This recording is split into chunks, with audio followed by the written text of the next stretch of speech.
এটা হচ্ছে নাকো লেক। আর নাকো লেকের ঠিক পিছনের দিকে হচ্ছে এই অংশটা, এটা নাকো গ্রাম।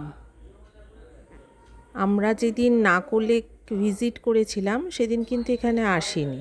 কাজা থেকে ফেরার পথে, একেবারে তো চণ্ডীগড় আসা যায় না, তাই মাঝে আমরা এই নাকো লেকের এখানে একটা রাত স্টে করেছিলাম। তারপর এখান থেকে গিয়েছিলাম নারকান্ডা।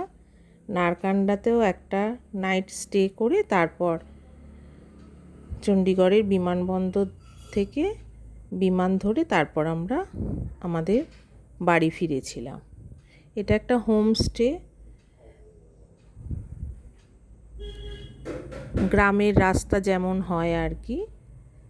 নাকো লেকটা ঠিক যতটাই সুন্দর, তার গ্রামের চারিদিকের অবস্থা সুন্দর হলেও হোমস্টে যাওয়ার পথটা কিন্তু মোটেই সুন্দর ছিল না। একটা রাত যেহেতু কাটানোর ব্যাপার ছিল, তাই এটাকেই মেনে নিয়ে সেখানে থাকা। কিন্তু প্রাকৃতিক পরিবেশ ছিল খুব সুন্দর। এই হোমস্টের আসার পথটাকে উপেক্ষা করলে বাকি নৈসর্গিক প্রকৃতি অসাধারণ।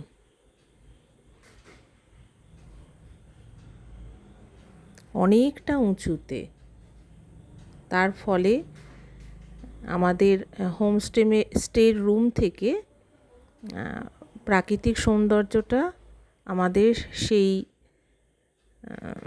দুঃখটা ভুলিয়ে দিয়েছে যে আসার পথটা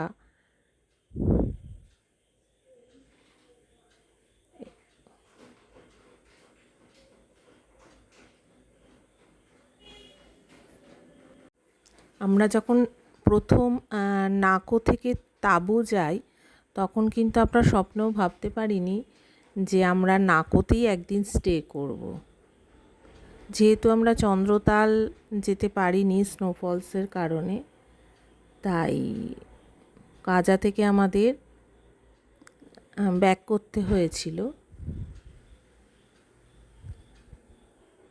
একবারে যেহেতু টানা কাজা থেকে চণ্ডীগড় আসাটা খুবই কষ্টকর, এবং আমাদের হাতে সময় ছিল এই কারণে চন্দ্রতালে আমরা একদিন থাকতাম, শিশুতে মানালি সেইটা হয়ে আসতাম বলে আমাদের হাতে সময় ছিল। তাই সেই কারণেই একটা রাত আমরা এই নাকোর হোমস্টেতে ছিলাম। এনারা আপ্রাণ চেষ্টা করে গেছেন আমাদের সেরাটুকু দেওয়ার।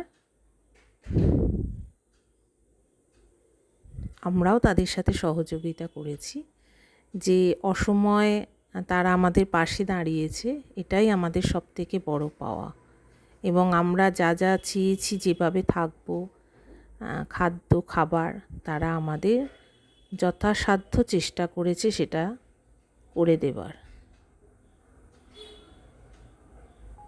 এই যে চারিদিকের প্রকৃতি বরফে ঢাকা।